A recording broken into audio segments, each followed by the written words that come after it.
ಮನೆಯಿಂದ ಚೌಟ್ರಿಗೆ ಹೊರಡ್ತಿದ್ದೀವಿ. ನೀವು ಈ ಮನೆಯಿಂದ ಹೊರಟ್ರೆ ಮತ್ತೆ ಈ ಮನೆಗೆ ನೀವು ವಾಪಸ್ ಬರಬೇಕಾದ್ರೆ ಮನೆ ನಿಮಗೆ ತವ್ರ ಮನೆ ಆಗಿರುತ್ತೆ. ಅದಕ್ಕೆ ನೀವು ಮನೆಯಿಂದ ಹೊರಡುವಾಗ ನಗ್ನಗ್ತಾ ಹೊರಡಬೇಕು. ಮನಸ್ಸಲ್ಲಿ ಯಾವ ಭಯನೂ ಇಟ್ಕೊಳ್ದೆ ಮದುವೆ ಬಗ್ಗೆ ಜೀವನದ ಬಗ್ಗೆ ಮಾತ್ರ ಯೋಚನೆ ಮಾಡಿ. ಸಂತೋಷವಾಗಿರಿ. ಬರೀ ಇವತ್ತು ಮಾತ್ರ ಅಲ್ಲ, ನೀವು ಜೀವನ ಪೂರ್ತಿ ಸಂತೋಷವಾಗಿರಬೇಕು. ಜಾಸ್ತಿ ಏನು ಯೋಚನೆ ಮಾಡೋಕ್ಕೆ ಹೋಗ್ಬೇಡಿ. ಏನೇ ಬಂದರೂ ನಾನು ನೋಡ್ಕೋತೀನಿ. ಬನ್ನಿ. ಅಣ್ಣ,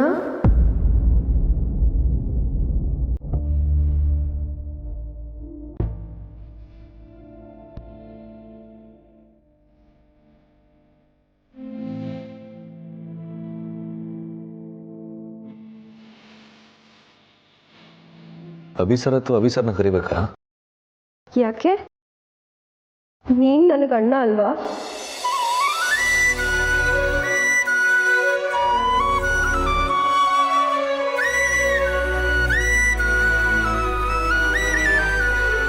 ಏನು ಹೇಳ್ತಾ ಇದ್ದೀರಾ ನೀವು?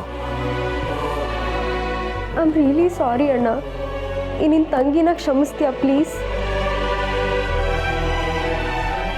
ಇಷ್ಟು ದಿನ ನಿನ್ನ ಅರ್ಥನೇ ಮಾಡ್ಕೊಳ್ದೆ ನಿನಗೆ ಗೌರವನೇ ಕೊಡಲಿಲ್ಲ. ನಿನ್ನ ಈ ಮನೆ ಡ್ರೈವರ್ ಅಂತ ಮಾತ್ರ ನೋಡಿದೆ. ಮನೆಯವ್ರು ಎಲ್ಲರೂ ಹೇಳಿದ್ರು ಅನ್ನೋ ಒಂದು ರೀಸನ್ಗೆ ಅಷ್ಟೇ ನಿನಗೆ ರಾಖಿ ಕಟ್ಟಿದೆ. ನಿನ್ನ ಕೈಲಿ ಎಲ್ಲ ಕೆಲಸಗಳನ್ನು ಮಾಡಿಸ್ಕೊಂಡೆ. ಆದರೆ ನೀನು ನಾನು ನಿನ್ನ ಜೊತೆ ಹುಟ್ಟೋಳು ಅಲ್ಲದೆ ಇದ್ರು ಇಷ್ಟೊಂದು ಪ್ರೀತಿ ಕಾಳಜಿನ ತೋರಿಸ್ತಿದ್ಯಾ. ಸ್ನೇಹ ಸಂಬಂಧಗಳನ್ನ ದುಡ್ಡಿಂದ ಅಳಿತಿದ್ದೆ ಅಣ್ಣ ನಾನು. ಆದರೆ ನೀನು ತೋರಿಸ್ತಿರೋ ಈ ಕಾಳಜಿ ಅದನ್ನೆಲ್ಲ ಸುಳ್ಳು ಮಾಡ್ತಿದೆ. ಸಾರಿ ಅಣ್ಣ, ಐ ಆಮ್ ರಿಯಲಿ ಸಾರಿ. ಈ ಪಾಪಿನ ಕ್ಷಮಿಸ್ಬಿಡೋಣ. ಚೇಚೆ, ಯಾಕೆ ಹಾಗೆಲ್ಲ ಮಾತಾಡ್ತೀರಾ? ನಿಮ್ಮ ಬಾಯಿಂದ ಅಣ್ಣ ಅಂತ ಕರೆಸ್ಕೊಳ್ಳೋಕ್ಕೆ ಎಷ್ಟು ಖುಷಿಯಾಗೋದು ಗೊತ್ತಾ ಮೇಡಮ್? ಇವಾಗಲೂ ಮೇಡಮ್ ಅಂತಾನೆ ಕರಿಬೇಕಾ? ನನ್ನನ್ನು ತಂಗಿ ಅಂತ ಒಪ್ಕೊಳಕ್ಕಾಗ್ತಿಲ್ವಾ? ಅಮ್ಮ ಈ ಮನೆಗೆ ಬಂದಾಗಲೇ ನೀವು ನನಗೆ ತಂಗಿ ಆಗೋದ್ರಿ. ತಂಗಿನ ಕಾಪಾಡ್ಕೋಬೇಕಾಗಿರೋದು ಅಣ್ಣನ ಕರ್ತವ್ಯ. ಆ ಕರ್ತವ್ಯನ ನಾನು ಮಾಡ್ತಿದ್ದೀನಿ. ಆದರೂ ನಾನು ಈ ಮನೆಗೆ ಡ್ರೈವರ್ ಆಗಿರೋಕ್ಕೆ ಇಷ್ಟಪಡ್ತೀನಿ. ನನಗೆ ಅದರಲ್ಲೇ ಖುಷಿ ಇದೆ. ನಿನ್ನ ಸ್ವಾಭಿಮಾನಕ್ಕೆ ನಾನು ಅಡ್ಡ ಬರಲ್ಲ ಅಣ್ಣ. ಆದರೆ ಮನಸ್ಫೂರ್ತಿಯಾಗಿ ಕೇಳ್ತಾ ಇದ್ದೀನಿ, ನನ್ನನ್ನು ಕ್ಷಮಿಸ್ಬಿಡು ಅಣ್ಣ.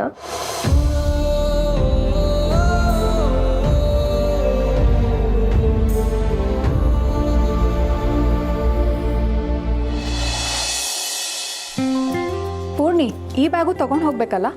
ತಗೊಂಡು ಹೋಗ್ಬೇಕು. ನಿಧಿಗೆ ಸ್ವಲ್ಪ ಜ್ಯುವೆಲರೀಸ್ ಇದೆ, ಅದನ್ನ ಲಾಸ್ಟಲ್ಲಿ ಇಟ್ಕೊಂಡ್ರಾಯ್ತು. ನಮ್ಮದು ಒಂದು 2-3 ಬ್ಯಾಗ್ ಇದೆ, ಅದನ್ನೆಲ್ಲ ಹಾಲಲ್ಲಿ ಇಟ್ಟಿದ್ದೀವಿ. ಹೋಗ್ತಾ ಎತ್ಕೊಂಡು ಹೋಗ್ಬಿಡ್ರೆ. ನಾನಂತೂ ಗ್ರ್ಯಾಂಡಾಗಿ ರೆಡಿ ಆಗಬೇಕು. ನನ್ನ ತಂಗಿ ಮದುವೆ ಅಲ್ವಾ? ಪೂರ್ಣಿ, ನಾನು ಮೇಕಪ್ ಮಾಡ್ಕೊಳ್ಳೋಕ್ಕೆ ನೀವೇ ಹೆಲ್ಪ್ ಮಾಡಬೇಕು. ಆಯಿತು, ಹೆಲ್ಪ್ ಮಾಡ್ತೀನಿ. ಮದುವೆ ಮನೆ ಪೂರ್ತಿ ನೀನೇ ಓಡಾಡುವಂತೆ.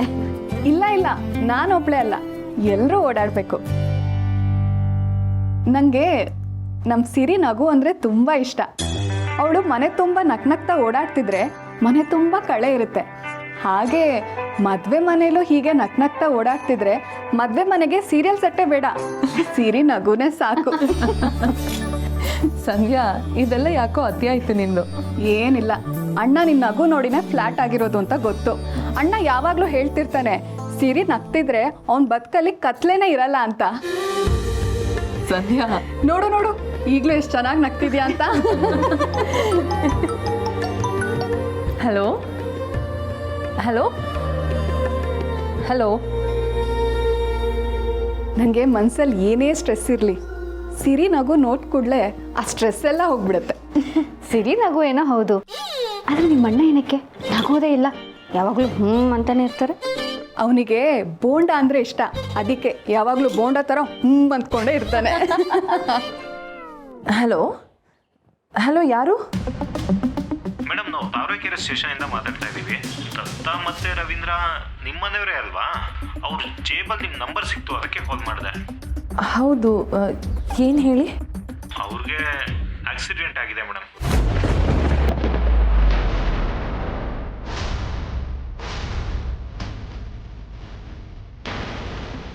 ಏನು ಹೇಳ್ತಾ ಇದ್ದೀರಾ? ದತ್ತ ಅಂದರೆ ನಮ್ಮ ತಾತ, ರವೀಂದ್ರ ಅಂದರೆ ನಮ್ಮಪ್ಪ. ಏನಾಗಿದೆ ಅವ್ರಿಗೆ? ಮೇಡಮ್, ಅವ್ರಿಗೆ ಆಕ್ಸಿಡೆಂಟ್ ಆಗಿದೆ. ಸ್ಟೇಷನಲ್ಲಿ ಕಂಪ್ಲೇಂಟ್ ರಿಜಿಸ್ಟರ್ ಆಗಿದೆ. ಅವ್ರನ್ನ ತಾವರೆಕೆರೆಯಲ್ಲಿರೋ RC ಹಾಸ್ಪಿಟಲಲ್ಲಿ ಅಡ್ಮಿಟ್ ಮಾಡಿದ್ವಿ. ನೀವು ಈಗಲೇ ಅಲ್ಲಿಗೆ ಬಂದ್ಬಿಡಿ ಮೇಡಮ್.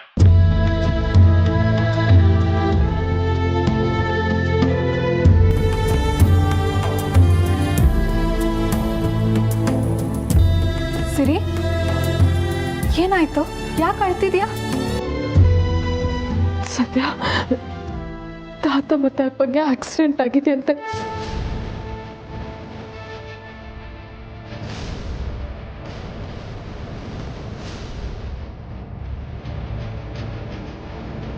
ಹಾಸ್ಪಿಟಲ್ನಲ್ಲಿ ಇದ್ದಾರೆ ಅಂತ ಪೊಲೀಸವ್ರು ಫೋನ್ ಮಾಡಿ ಹೇಳಿದ್ರು. ಅವ್ರು ಹೇಗಿದ್ದಾರಂತೆ? ಯಾವ ಹಾಸ್ಪಿಟಲಲ್ಲಿ ಇದ್ದಾರಂತೆ? ಹೇಗಿದ್ದಾರೆ ಅಂತ ಗೊತ್ತಿಲ್ಲ ಸಂಧ್ಯಾ. ಹಾಸ್ಪಿಟಲ್ಗೆ ಹೋದ್ರೆ ನೋಡ್ಬೋದು. ನಾನು ಈಗಲೇ ಹೊರಡ್ತೀನಿ. ಸಿರಿ, ಈ ವಿಷಯ ಸದ್ಯಕ್ಕೆ ನಮ್ಮಿಬ್ರ ಮಧ್ಯನೇ ಇರಲಿ. ನಾಳೆನೇ ನಿಧಿ ಮದುವೆ ಇದೆ. ಈ ವಿಷಯ ಎಲ್ರಿಗೂ ಗೊತ್ತಾದರೆ ಟೆನ್ಷನ್ ಆಗ್ತಾರೆ. ಮದುವೆ ಕೆಲಸಗಳಿಗೆ ತೊಂದರೆ ಆಗ್ಬೋದು.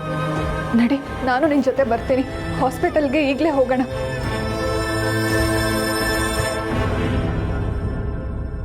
ಸಮರ್, ನಾವು ಸ್ವಲ್ಪ ಮನೆಗೆ ಹೋಗಿ ಬರ್ತೀವಿ. ಮನೆಗ? ಯಾಕೆ? ಯಾಕೆ ಪುಟ, ಎಲ್ಲರೂ ಹೊರಟಿರುವಾಗ ನೀನು ಮನೆಗೆ ಹೋಗ್ಬೇಕು ಅಂತಿದೆಯಲ್ಲ? ನೀವು ಚೌಟ್ರಿಗೆ ಅಂತ ರೆಡಿಯಾಗಿ ಬಂದಿದ್ದಲ್ವಾ? ಅದು ಹಾಗಲ್ಲ. ನಾಳೆಗೆ ಹಾಕೊಬೇಕಾಗಿರೋ ಬಟ್ಟೆಗಳನ್ನೆಲ್ಲ ನಾವು ಮನೇಲೇ ಬಿಟ್ಟು ಬಂದಿದ್ದೀವಿ. ಎಲ್ಲ ಪ್ಯಾಕ್ ಮಾಡಿದ್ದೀವಿ ಅಂತ ಅಂದ್ಕೊಂಡಿದ್ವಿ, ಆದರೆ ಅದು ಯಾವುದೂ ಇಲ್ಲಿಲ್ಲ. ನಾವಿಬ್ಬರು ಹೋಗಿ ಅದನ್ನೆಲ್ಲ ತೊಗೊಂಡು ಬರ್ತೀವಿ.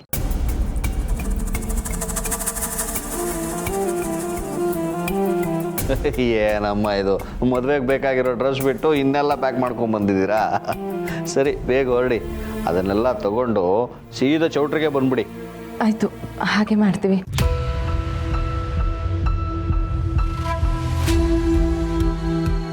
ನಿಧಿ, ನಿನ್ನ ಕೈಯಲ್ಲಿ ಕೊಟ್ಟಿರೋ ಕಾಯಿ ನಿನ್ನ ಕುತ್ತಿಗೆ ತಾಳಿ ಬೀಳೋವರೆಗೂ ನಿನ್ನ ಜೊತೆನೇ ಇರಬೇಕು. ಹುಷಾರಾಗಿಟ್ಕೊ.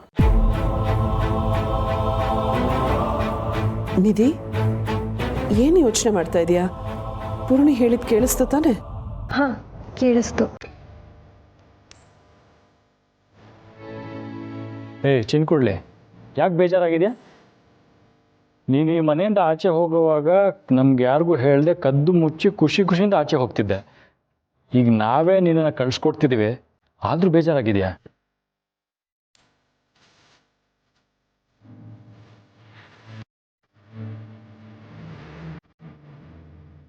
ಏನಾಯ್ತು ನಿಂಗೆ? ನೀನು ಈ ರೀತಿ ಎಲ್ಲ ಇರೋದಾದ್ರೆ ಮದುವೆ ಡೇಟ್ನ 1-2 ವರ್ಷ ಮುಂದಕ್ಕೆ ಹಾಕ್ಕೊಳ್ಳೋಣ. ನೀನು ಹೂವನ್ನು ಪೋಸ್ಟ್ಪೋನ್ ಮಾಡೋಣ. ಅಭಿ, ಏನಂತ ಮಾತಾಡ್ತಾ ಇದೀಯ? ಮತ್ತಿನ್ನೇನು, ಇವಳು ಇಷ್ಟು ಬೇಜಾರಾಗಿರೋದು ನನ್ನ ಕೈಲಂತೂ ನೋಡೋಕ್ಕಾಗ್ತಿಲ್ಲ. ಇಲ್ಲ ಬ್ರೋ, ನಾನು ನಗ್ನಗ್ತಾನೆ ಹೋಗ್ತೀನಿ. ಅಂದರೆ ಏನರ್ಥ ಗೊತ್ತಾ? ಮದುವೆ ಡೇಟ್ನ ಮುಂದಕ್ಕೆ ಹಾಕಬೇಡಿ, ನಾನು ನಗ್ನಗ್ತಾ ಇರ್ತೀನಿ ಅಂತ.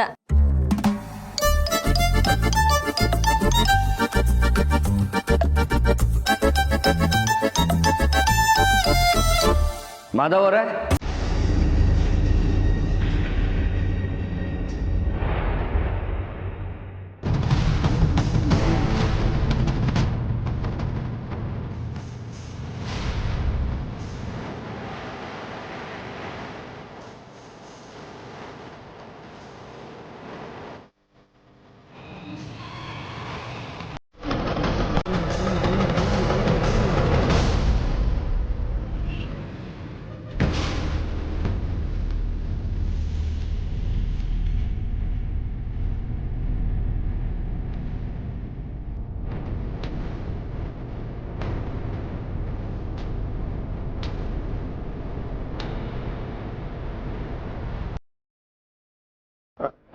ಯಾರು ಬೇಕಿತ್ತು?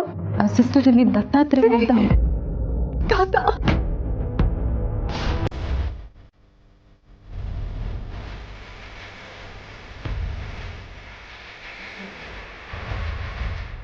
ಸಿಸ್ಟರ್, ಇವ್ರು ನಮ್ಮ ತಾತ.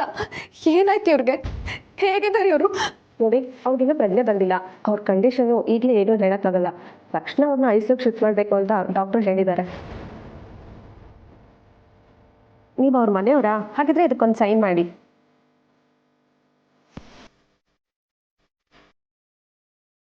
ಸಿಸ್ಟರ್, ಇವ್ರ ಜೊತೆ ರವೀಂದ್ರ ಅಂತ ಇನ್ನೊಬ್ರಿದ್ರು. ಅವ್ರು ನಿಮ್ಗೆ ಏನಾಗಬೇಕು? ಅವ್ರು ನನ್ನ ತಂದೆ. ಅವ್ರು ಎಲ್ಲಿದ್ದಾರೆ ಈಗ, ಹೇಗಿದ್ದಾರೆ? ಅವ್ರನ್ನ ನೋಡ್ಬೋದಾ? ಅವ್ರ ಜೊತೆ ಮಾತಾಡ್ಬೋದಾ? ಮನ್ಸು ಸ್ವಲ್ಪ ಗಟ್ಟಿ ಮಾಡ್ಕೊಳ್ಳಿ.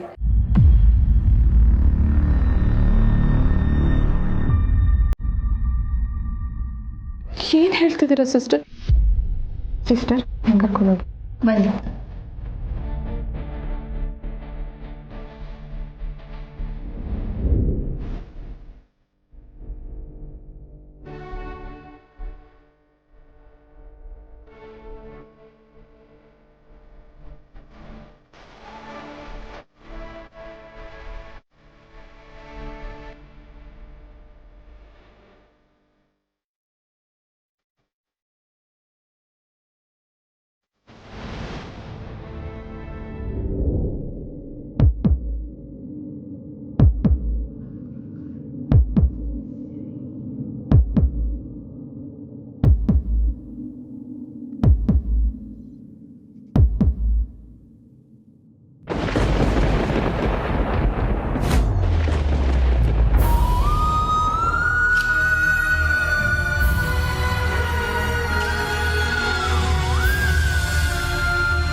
ಸಂಧ್ಯಾ, ಸಂಧ್ಯಾ ಅವ್ರು ಏನು ಹೇಳ್ತಿದ್ದಾರೆ ಸಂಧ್ಯಾ?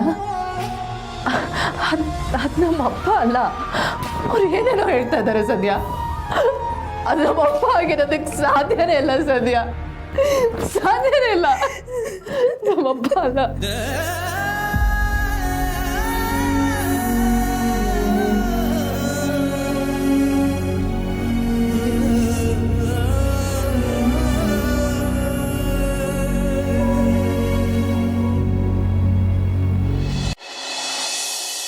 ಏನು ಮಧುಸೂದನ್ ಅವರೇ, ನಿಮ್ಮ ಫ್ಯಾಮಿಲಿ ಜೊತೆ ಬನ್ನಿ ಅಂದರೆ ನಿಮ್ಮ ಪಿ ಸಿಗಳ ಜೊತೆ ಬಂದಿದ್ದೀರಾ? ಇವರೇ ನಿಮ್ಮ ಫ್ಯಾಮಿಲಿನಾ? ಇಲ್ಲ, ನಾನು ನಿಮ್ಮ ಫ್ಯಾಮಿಲಿಯವ್ರನ್ನ ವಿಚಾರಣೆ ಮಾಡಕ್ಕೆ ಬಂದಿದ್ದೀನಿ.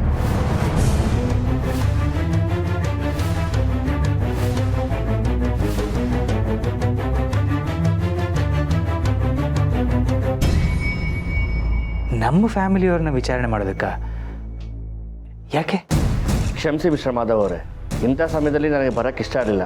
ಆದರೆ ಪರಿಸ್ಥಿತಿ ಮತ್ತು ನನ್ನ ಕರ್ತವ್ಯ ಬರೋ ಹಾಗೆ ಮಾಡಿದೆ. ಆದರೆ ಅಂಥದ್ದು ಏನಾಯಿತು ಇನ್ಸ್ಪೆಕ್ಟರ್? ನಿಮ್ಮ ಮನೆಗೆ ಸಂಬಂಧಪಟ್ಟ ಕಾರಿಂದ ನಿನ್ನೆ ಒಂದು ಆಕ್ಸಿಡೆಂಟ್ ಆಗಿದೆ.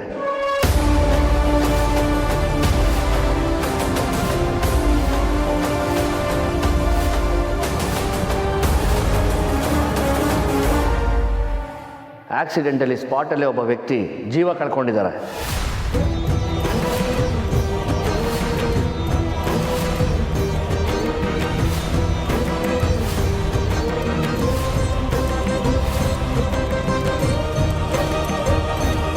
ಇನ್ನೊಬ್ಬರ ಪರಿಸ್ಥಿತಿ ತುಂಬ ಕ್ರಿಟಿಕಲ್ ಆಗಿದೆ.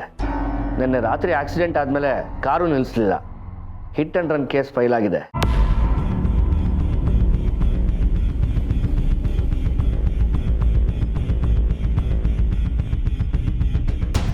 ಏನು ಹೇಳ್ತಾ ಇದ್ದಾರೆ ಇನ್ಸ್ಪೆಕ್ಟರ್? ನಮ್ಮ ಕಾರಿಂದ ಆಕ್ಸಿಡೆಂಟ್ ಆಗಿದೆಯಾ? ಸಾಧ್ಯನೇ ಇಲ್ಲ. ನಾವು ಎಲ್ಲರೂ ಮದುವೆ ಕೆಲಸದಲ್ಲಿ ಬ್ಯುಸಿ ಇದ್ದೀವಿ. ನಿನ್ನೆ ರಾತ್ರಿ ಮನೆಯಿಂದ ಆಚೆ ಯಾರೂ ಹೋಗೇ ಇಲ್ಲ. ಹೌದು ಇನ್ಸ್ಪೆಕ್ಟರ್, ನೀವು ಕನ್ಫ್ಯೂಸ್ ಮಾಡ್ಕೊಂಡಿದ್ದೀರಾ ಅನ್ಸುತ್ತೆ. ಇಲ್ಲ, ಕನ್ಫರ್ಮ್ ಮಾಡ್ಕೊಂಡ ಮೇಲೆ ನಾನು ಇಲ್ಲಿಗೆ ಬಂದಿರೋದು. KA 51 MA 1188 ಈ ಕಾರು ನಿಮ್ಮದೇ ತಾನೇ?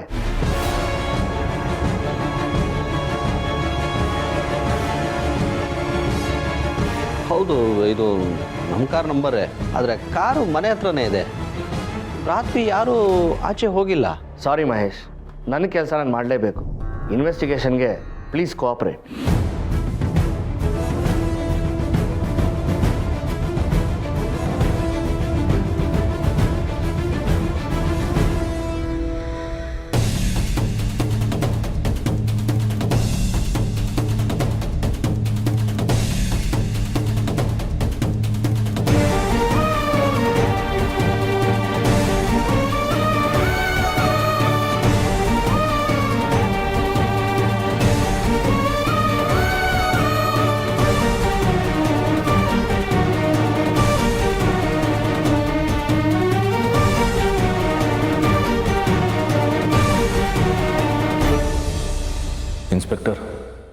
ಆಕ್ಸಿಡೆಂಟ್ ಮಾಡಿದ್ದು ನಾನೇ.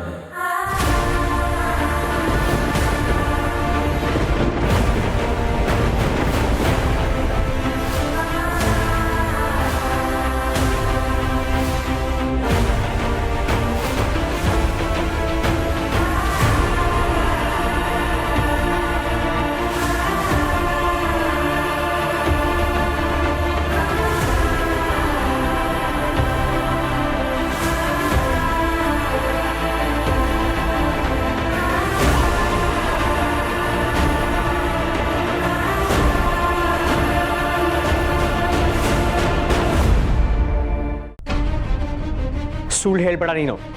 ನಿನ್ನೆ ರಾತ್ರಿ ನೀನು ಇಲ್ಲೇ ಇದ್ದೆ, ಹೇಗೆ ಆಕ್ಸಿಡೆಂಟ್ ಮಾಡ್ತೀಯಾ? ಇಲ್ಲ ಸರ್, ನೀವೆಲ್ಲ ಮಲಗಿದ ಮೇಲೆ ನಂಗೆ ಸ್ವಲ್ಪ ಕೆಲಸ ಇದೆ ಅಂತ ಕಾರ್ ತಗೊಂಡು ಆಚೆ ಹೋಗಿದ್ದೆ. ಸುಳ್ಳು ಪಾಪು, ಯಾಕೋ ಹೀಗೆ ಹೇಳ್ತಾ ಇದೀಯಾ? ಏನಾಯ್ತು?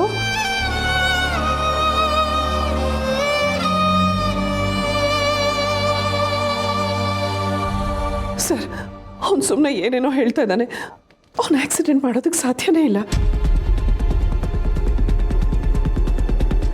ಹಾಗೂ ಒಂದು ವೇಳೆ ಅವನು ಆಕ್ಸಿಡೆಂಟ್ ಮಾಡಿದ್ದಿದ್ರೆ ಅವನು ಅಲ್ಲೇ ಇಳಿದು ಅವ್ರಿಗೇನಾಗಿದೆ ಅಂತ ನೋಡಿ ಅವ್ರ ಜೊತೆನೇ ಇರ್ತಾ ಇದ್ದ.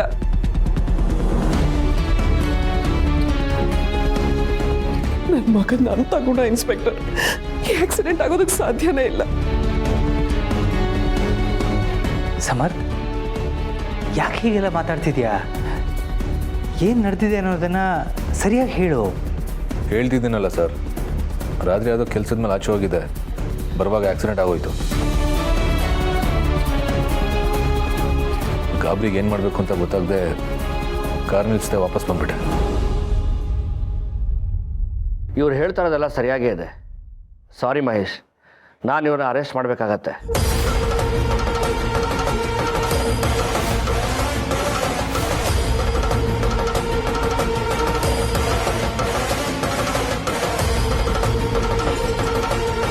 ಪಾಪು, ನೀನು ಸುಳ್ಳು ಹೇಳ್ತಾ ಇದೀಯಾ? ನಿಜ ಹೇಳು ಪಾಪು, ನೀನು ಆಕ್ಸಿಡೆಂಟ್ ಮಾಡಿಲ್ಲ ಅಲ್ವಾ?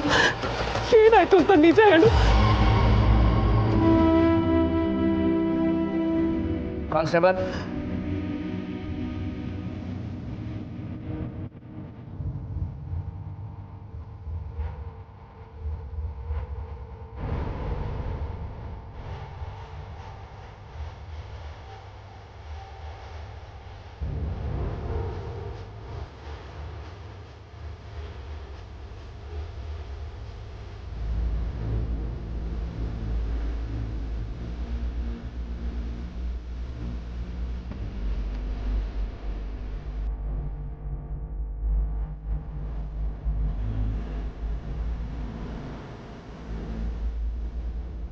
ಪಾಪು ನಿಜ ಹೇಳು, ಯಾಕೆ ಹಿಂಗೆ ಮಾಡ್ತಾ ಇದೀಯಾ? ಇವತ್ತು ಹೇಳು.